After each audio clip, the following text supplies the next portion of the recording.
So our whole practice is to connect with something beyond ourselves, and then from that connection to serve or care, be caring, compassionate beings in the world. So that's our job. The core teachings ultimately lead to the idea of making the world a better place, and that includes the concept of tikkun olam, which is repair of the world.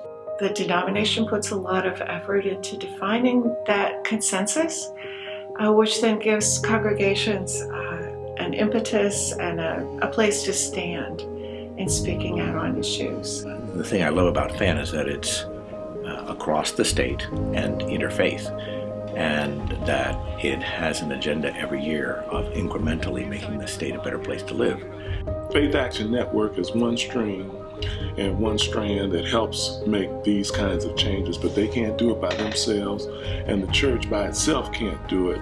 But working together in concert, we can change this whole fabric of our community. As a Muslim, I and my community are very urgently interested in reaching out to non-Muslims, collaborating on social justice issues and earth care.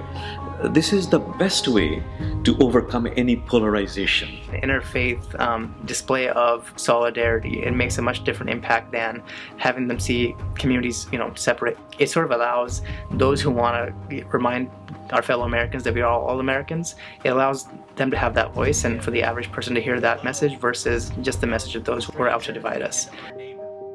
Faith Action Network does some exciting things in the community which drives us closer together. And some of the initiatives that Faith Action Network is involved in, such as gun control laws and human trafficking and some of the other ills, homelessness, these are things that our church is intricately involved in. With the help of FAN's expertise in policy work, we're able to then mobilize our members to respond to things that are happening as they happen. So without the help of FAN, having lobbyists in Olympia reporting back to the community about what's happening there on the ground and asking for help when needed, we would not be able to also help by mobilizing our volunteers and members. People of faith that surrounds Faith Action Network, they have the power to make or break legislation.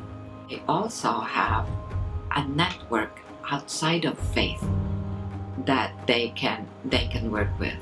If you take all of that together, it's a real powerful group of people. Our engagement with FAN has provided us with as I said, a frame, a basis for helping to educate our congregation about the importance of not only hands-on projects, it's also important to be connecting that to the advocacy and to be participating in going down to Olympia and talking to the legislators. I think we're more effective and in the end then more faithful by having that guidance from